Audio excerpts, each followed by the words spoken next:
আল্লাহর পক্ষ থেকে আমার মুসলমান উম্মতের জন্য বাৎসরিক 2টা ঈদের ব্যবস্থা দেওয়া হয়েছে। রাসূল কি বলছেন? উম্মতের বাৎসরিক ঈদ কটা? 2টা ঈদের নামও হাদিস শরীফে রাসূল বলে দিয়েছেন। একটা ঈদের নাম ঈদুল আযহা আর একটা ঈদের নাম ঈদুল ফিতর।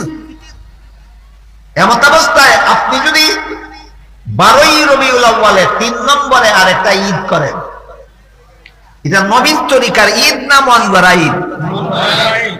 এইরকম মন গড়া ভাবে ঈদ করা, মন গড়া ভাবে রোজা রাখা, মন গড়া ভাবে ইবাদত করা, মন গড়া ভাবে সওয়াবের কাজ করার নাম বেদাত। তাহলে ঈদে মিলাদুন নবী শরীয়তের বিধান মতো সুন্নাত না বেদাত? ঈদে মিলাদুন নবী শরীয়তের বিধান মতো বেদাত। হাদিস শরীফে রাসূল করিম সাল্লাল্লাহু আলাইহি ওয়াসাল্লাম বলেন, যারা বেদাত করে এদের তওবা নসিব হয় না। যারা বেদাত করে এদের কোনো ফরজ বন্দেগীও আল্লাহর কাছে কবুল হয় না। যারা বেদাত করে এদের কোনো নফল বন্দেগীও আল্লাহর কাছে কবুল হয় না। আমাদের সমাজে যথেষ্ট পরিমাণ পীর আছে, পীর, যারা নামাজ রোজা ইবাদত বন্দেগীর ধারে না। বলে মারিফত হাসিল হইয়া গেলে নামাজ রোজা লাগে না। কি হাসিল হইয়া গেলে? মারিফত হাসিল হইয়া গেলে। অথচ আল্লাহ পাক রব্বুল আলামিন আপনাদের নবী মুহাম্মদুর রাসূলুল্লাহ সাল্লাল্লাহু আলাইহি ওয়াসাল্লামকে সম্বোধন করে বলেন, ওয়া'বুদ রাব্বাকা হাত্তা ইয়াতিয়াকাল ইয়াকিন। আপনি আল্লাহ রাসূল আপনি কারে বলছেন? এখানে রাসূলকে বলছেন। আল্লাহ এখানে আপনি কারে বলছেন? রাসূলকে বলছেন। আল্লাহ বলেন, রাসূল আপনি মরণ পর্যন্ত ইবাদত করে যেতে হবে, মরণ পর্যন্ত ইবাদত করতে থাকো। তাহলে আল্লাহ যে আমাদের রাসূলকে মরণ পর্যন্ত ইবাদত করার হুকুম দিলেন, মরণের আগে রাসূলের মারিফত হাসিল হইছে না? বলেন, আপনাদের নবী বেশি মারিফত হাসিল করছিলেন না সমাজের পীরেরা মারিফত বেশি হাসিল করছে? তাহলে নবীকে বলেন মরণ পর্যন্ত ইবাদত করতে হবে। প্রমাণ হইল মারিফতের দ্বারা ইবাদত রহিত হয় না। মারিফত হাসিল হইলেও 5 বেলার নামাজ ফরজ থাকে, মারিফত হাসিল হইলেও রমজান মাসে রোজা রাখা ফরজ থাকে, মারিফত হাসিল হইলেও গান বাজনা হারাম থাকে, মারিফত হাসিল হইলেও আল্লাহর ইবাদত বন্দেগী করা ফরজ থাকে। কাজেই যে সমস্ত পীরেরা কয় মারিফত হাসিল হইলে নামাজ লাগে না, রোজা লাগে না, পর্দা লাগে না, এগুলি সত্যই মারিফত না মারিফতের নামে ভণ্ডামি? এগুলি মারিফত নয়, মারিফতের নামে ভণ্ডামি। আল্লাহ এবং আল্লাহর রাসূল কুরআন এবং হাদিসের মাধ্যমে কতগুলি বিষয় হারাম সাব্যস্ত করে দিয়েছেন। একটা হলো নারী পুরুষ বেপরদা চলা হারাম। আপনারা কি জানেন? হালাল হারাম। একটা হলো গান গাওয়া হারাম, গান শোনা হারাম। একটা হলো বাজনা বাজানিও হারাম, বাজনা শোনাও হারাম। এখন বলেন, যে সমস্ত পীরেরা মহিলাদেরকে নিয়ে মাজারে যায় উরুস করে, পর্দা করিয়া না পর্দা লঙ্ঘন করিয়া? হালাল না হারাম? হারাম কাজের মধ্যে আল্লাহর মারিফত নাই, আছে শয়তানের মারিফত। এই উরুসের মধ্যে গিয়া তারা গান গায় কিনা? হালাল না হারাম? হারাম। হারাম কাজে আল্লাহর মারিফত নাই, এটা শয়তানের মারিফত আছে। উরুসে বাজনা বাজায় কিনা? হালাল না হারাম? হারাম কাজের মধ্যে আল্লাহর মারিফত নাই, শয়তানের মারিফত আছে। এই কথাগুলি আমরা বললে তারা জবাব দেয়, কয় এই যে মৌলবীরা কয় গান হারাম, বাজনা হারাম, বেপরদা চলা হারাম, নামাজ কাজা করা হারাম, এগুলি শরীয়তের বিধান। মৌলবীরা শরীয়তপন্থী, তারা কইবই এরা শরীয়তপন্থী। মারিফত হাসিল হইয়া গেলে গান হারাম থাকে না, হালাল হইয়া যায়। মারিফত হাসিল হইলে বাজনা হারাম থাকে না, হালাল হইয়া যায়। মারিফত হাসিল হইলে বেপরদা চলা হারাম থাকে না, হালাল হইয়া যায়। কাজেই গান মৌলবীদের জন্য হারাম, আমাদের জন্য হালাল। বাজনা মৌলবীদের জন্য হারাম, শরীয়তপন্থীদের জন্য হারাম। আমরা মারিফতপন্থী, আমাদের জন্য হালাল। বেপরদা চলা শরীয়তপন্থীদের জন্য হারাম, আমরা মারিফতপন্থী, আমাদের জন্য হালাল। এই ইত্রামিটা বন্ড ফিরেরা কইরা থাকে, কথাগুলি বললে থাকে। আমি একটু সময়ের জন্য তোমরার কথা মাইনা নিলাম। মারিফত হাসিল হইলে শরীয়তের হারাম হারাম থাকে না। স্থায়ীভাবে মাইনা নিলাম না, একটু সময়ের জন্য? আমি একটু সময়ের জন্য মাইনা নিলাম, মারিফত হাসিল হইলে শরীয়তের হারাম হারাম থাকে না। তাইলে আবার কও শরীয়তের বিধানে গোবর খাওয়া হারাম, মারিফত হাসিল হইলে তাহলে তোমরা ভাত না খাইয়া গোবর খাও, মৌলবীর লাগি গোবর খাওয়া হারাম, তোমরা লাগি গোবর খাওয়া হালাল। এবার বলেন শরীয়তের বিধান মতো বলদের পেশাব পান করা হালাল না হারাম? এটা তো মৌলবীদের জন্য হারাম, যে শরীয়ত তোমরা তোমাদের জন্য হারাম নয়, তোমরা তো মারিফতপন্থী, তোমরা টিউবওয়েলের পানি না খাইয়া বলদের পেশাব খাও। কোনদিনও গোবর খাইতো না, কোনদিনও পেশাব খাইতো, কারণ এটা যে হারাম মানে প্রাণে জানে। তাহলে পরিষ্কার হয়ে গেল মারিফত শরীয়তের হারামকে হালাল করে না, হালাল করে। এই মর্মে আল্লাহর কোন ওলি বলেন, ইলমে বাতিন হামচু মিসকা, ইলমে জাহির হামচু শির। ইলমে বাতিন হামচু মিসকা, ইলমে জাহির হামচু শির। বেশিরে কায় মিসকা শাওয়াদ, কায় শাওয়াদ বেশরঈ পীর। এর অর্থ হইল শরীয়ত হইল দুধের মতো, মারিফত ঘিয়ের মতো। যে ব্যক্তি দুধ রাখে না এক ফোঁটাও, সব ডাইলা ভালাইয়া দেয়, এ ঘি কই পাইব বলেন? এক ফোঁটা দুধ রাখে না, সব ফালাইয়া দেয়। তার কপালে যেমন ঘি নাই, ঠিক তেমনি ভাবে যেই বন্ড শরীয়তের হালাল হারাম মানে না, তার কপালে মারিফত না। কাজেই আমাদের ঈমান হতে হবে শিরিক মুক্ত, আর ইবাদত হতে হবে বেদাত মুক্ত। শিরিক মুক্ত ঈমান আর বেদাত মুক্ত আমল আল্লাহর কাছে গ্রহণযোগ্য। কথাগুলি স্মরণ রেখে পরে আমরা হাদিসের বাকি অংশটা বোঝার চেষ্টা করি। রাসূল বলেন বান্দার কাছে আল্লাহর পাওনা দুইটা জিনিস। একটা হলো আল্লাহকে লা শরীক বিশ্বাস করবা, মনে আছে কথা? লা শরীক বিশ্বাস করার পদ্ধতি কটা? তিনটা। আল্লাহর সত্তারও কোনো শরীকদার নাই, আল্লাহর গুণেও কোনো শরীকদার নাই, আল্লাহর কাজেও কোনো শরীকদার নাই। এই তিন ভাবে আল্লাহকে লা শরীক বিশ্বাস করবা, এটা তোমার কাছে আল্লাহর এক নম্বর পাওনা। দুই নম্বর পাওনা হলো বেদাত মুক্ত আমল করবা, এটা আল্লাহ তোমার কাছে আল্লাহর দুই নম্বর পাওনা। শিরিক মুক্ত ঈমান আর বেদাত মুক্ত আমল আল্লাহর রাসূল বলেন তোমার কাছে আল্লাহর পাওনা। কি বুঝলেন হাদিসটা? প্রতিটি বান্দার কাছে আল্লাহর কটা জিনিস পাওনা? এক নম্বর শিরিক মুক্ত ঈমান, দুই নম্বর বেদাত মুক্ত আমল। এক নম্বর শিরিক মুক্ত ঈমান, দুই নম্বর বেদাত মুক্ত আমল। এরপরে রাসূল বলেন যেমন ভাবে বান্দার কাছে আল্লাহর দুইটা পাওনা আছে, তেমনি ভাবে আল্লাহর কাছেও বান্দার একটা পাওনা আছে।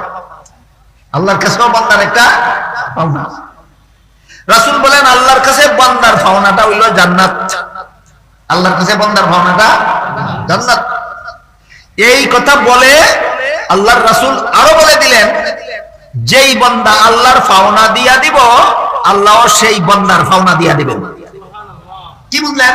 যেই বান্দা আল্লাহর পাওনা দিয়া দিব মানে যেই বান্দা শিরিক মুক্ত ঈমান রাখবে, যেই বান্দা বেদাত মুক্ত আমল করবে, আল্লাহ পাক রব্বুল আলামিন তার জন্য জান্নাত তৈরি করে রেখেছেন। এবার বুঝে থাকলে বলেন জান্নাত কত জিনিসের বিনিময়? দুই জিনিসের। বান্দার জন্য আল্লাহর জান্নাত কত জিনিসের বিনিময়ে? দুই জিনিসের। একটা হইল শিরিক মুক্ত ঈমান, আরেকটা হইল বেদাত মুক্ত আমল। কাজেই কেউ যদি শিরিক মুক্ত ঈমানের অধিকারী না হয়, কেউ যদি বেদাত মুক্ত আমলের অধিকারী না হয়, তাহলে এমন লোকের শেষ পরিণতি কি হবে? এই ব্যাপারে আমি দুইটা হাদিস আপনাদের সামনে তেলাওয়াত করেছি। এক হাদিসে আল্লাহ রাসূল বলেন, আতানিয়াতিম মিন ইনদি রাব্বি ফাখায়্যারানি বাইনা আন ইয়াদখুলা নিসফু উম্মতি আল জান্নাতা ওয়া বাইনাশ শাফাআহ ফাখতারতু শাফাআতা ওয়া হিয়া লিমান মাতা ওয়া লাম ইউশরিক বিল্লাহি শাইআ। রাসূল বলেন আল্লাহ আমার কাছে দুইটা প্রস্তাব দিয়া ফেরেশতা পাঠাইছে। দুইটা প্রস্তাবের যে কোনো একটা গ্রহণ করতে পারবেন, একসাথে দুইটা গ্রহণ করার সুযোগ নাই। একটা প্রস্তাব হইল আপনার অর্ধেক উম্মত বেহেশতে যাবে, অর্ধেক উম্মত জাহান্নামে যাবে। দুই নম্বর প্রস্তাব হইল আপনার গুনাহগার উম্মত বেহেশতে যাবে, আপনার নেককার উম্মত বেহেশতে যাবে, গুনাহগার উম্মত জাহান্নামে যাবে, তবে আপনার সুপারিশে আমি গুনাহগার উম্মতকে জাহান্নাম থেকে মুক্তি দিয়ে দেব। কত নম্বর প্রস্তাব? 2 নম্বর। রাসূল কোনটা গ্রহণ করলেন আমি পরে বলবো, আগে আপনাদের জিজ্ঞেস করতে চাই আপনাদের কোন প্রস্তাবটা পছন্দ হয়? 2 নম্বরটা। কোন গুনাহগার উম্মত জাহান্নামে গেলেও নবীর সুপারিশে আল্লাহ তাদেরকে জাহান্নাম থেকে মুক্ত করে দেবেন। এই প্রস্তাব দিয়া আল্লাহ রাসূলের কাছে ফেরেশতা পাঠাইলেন। রাসূল বলেন আমি 2 নম্বর প্রস্তাবটা গ্রহণ করলাম। আমার যে সমস্ত উম্মত গুনার কারণে জাহান্নামে যাবে আমি আল্লাহর কাছে সুপারিশ করব, আমার সুপারিশে আল্লাহ তাদেরকে জাহান্নাম থেকে মুক্ত করে দিবেন। তবে কেউ যদি আল্লাহর সাথে শরীকদার সাব্যস্ত করার মতো গুনাহ করে তাহলে তার জন্য আমার সুপারিশ হারাম। শিরিক, ঈমান যদি শিরিক মুক্ত না হয়, কোন মুমিন যদি আল্লাহ বিশ্বাস করি বলার পরও আল্লাহর সত্তার সাথে শরীকদার সাব্যস্ত করে, অথবা আল্লাহর গুণের সাথে শরীকদার সাব্যস্ত করে, অথবা আল্লাহর কাজের মধ্যে শরীকদার সাব্যস্ত করে, তাহলে তার জন্য নবীর সুপারিশ হারাম। তার জন্য নবীর সুপারিশ হারাম।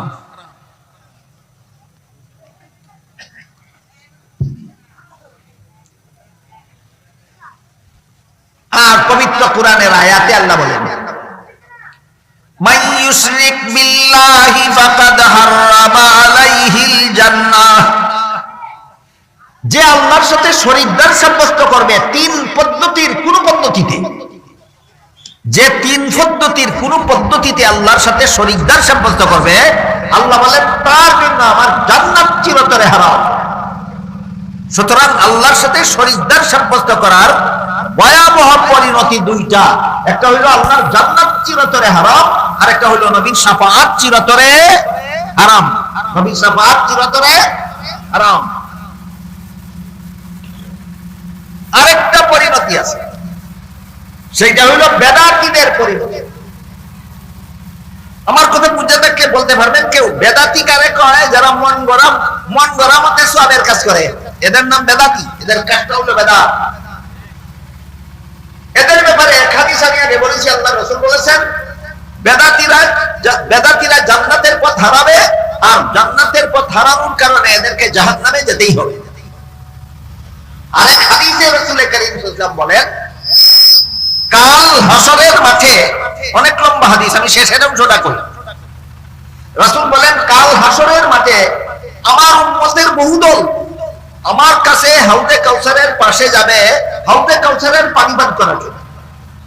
হাউজে কাউসার আল্লাহ আমাকে দান করেছেন আমার উম্মতকে পান করাবার জন্য। হাসরের মাঠে আমার যে উম্মত 1 বিন্দু হাউজে কাউসারের পানি পান করতে পারবে, অনন্তকাল পর্যন্ত আর কোনোদিন তার পানির পিপাসা হবে না। রাসূল বলেন সেই হাউজে কাউসার আল্লাহ আমাকে দান করেছেন, হাসরের মাঠে আমার পিপাসু উম্মতকে এই পানি পান করাইয়া তার পিপাসা নিবারণ করবে। এমন অবস্থায় আমার উম্মতের বহুদল সেদিন হাউজে কাউসারের পাশে যাবে। আমি এদেরকে হাউজে কাউসারের পানি পান করাবার আগেই আল্লাহর পক্ষ থেকে তাদের মধ্যে আর আমার মধ্যে আড়াল সৃষ্টি করে দেওয়া হবে। আমি আল্লাহকে জিজ্ঞাসা করবো, আল্লাহ হাউজে কাউসার আমাকে দিলেন আমার উম্মতকে পান করাবার জন্য, এরাও তো আমার উম্মতের বিভিন্ন দল, এদেরকে পান করাবার আগে আপনি আড়াল সৃষ্টি করে দিলেন কেন? বাধার সৃষ্টি করলেন কেন? আমার বিভিন্ন উম্মতের দলকে আপনি আমাকে হাউজে কাউসারের পানি পান করাতে দিলেন না কেন? আল্লাহর পক্ষ থেকে জবাব আসবে ইন্নাকা লা তাদরি মা আহদাসু বাদাক। আপনি দুনিয়া থেকে বিদায় হওয়ার পরে আপনার সুন্নত তরিকা মতো এরা ইবাদত করে নাই, এরা মন গড়া মতো ইবাদত করেছে। তাইলে মন গড়া মতো যারা ইবাদত করে এদের পরিচয় বেদাতি, এদের পরিচয় বেদাতি। হাসরের মাঠে আল্লাহ যখন রাসূলকে বেদাতি চিনাইয়া দিবেন, তখন রাসূল বেদাতিদেরকে বলবেন সুক্কাল লিমান গায়্যারা বাদি। আমার পরে আমার তরিকা বাদ দিয়ে মন গড়া তরিকা মতো যারা ধর্ম পালন করেছে, মন গড়া পদ্ধতিতে যারা সওয়াবের কাজ করেছে, আমার হাউজে কাউসারের পানি তাদের জন্য নয়। তোমাদেরকে হাউজে কাউসারের পানি দেব দূরের কথা, আমি তোমাদের চেহারাও দেখতে চাই না, আমার কাছ থেকে দূরে সরে যাও। শিরকের ভয়াবহ পরিণতি 2টা। একটা হলো আল্লাহর জান্নাত হারাম, আর একটা হলো নবীর শাফাআত হারাম। মনে থাকবে কথা? শিরকের ভয়াবহ পরিণতি কোনটা? 2টা। একটা আল্লাহর জান্নাত হারাম, আর একটা হলো নবীর শাফাআত হারাম। বেদাতীদের ভয়াবহ পরিণতিও 2টা। একটা হলো বেদাতীদের ঠিকানা জাহান্নামে, আরেকটা হলো বেদাতীদের জন্য হাউজে কাউসারের পানি হারাম। বেদাতীদের জন্য হাউজে কাউসারের পানি হারাম। সুতরাং আল্লাহ পাক রব্বুল আলামিন আপনাদের আমাদের সবাইকে শিরিক মুক্ত ঈমান আর বেদাত মুক্ত আমল করে জান্নাত লাভ করার, জাহান্নাম থেকে বাঁচার, হাসরের মাঠে নবীর শাফাআত লাভ করার, হাউজে কাউসারের পানি পান করার তৌফিক দান করুন আল্লাহ। সবাই বলুন আমিন। সুবহানা রাব্বিকা রাব্বিল ইজ্জাতি আম্মা ইয়াসিফুন ওয়া সালামুন আলাল মুরসালিন ওয়ালহামদুলিল্লাহি রাব্বিল আলামিন।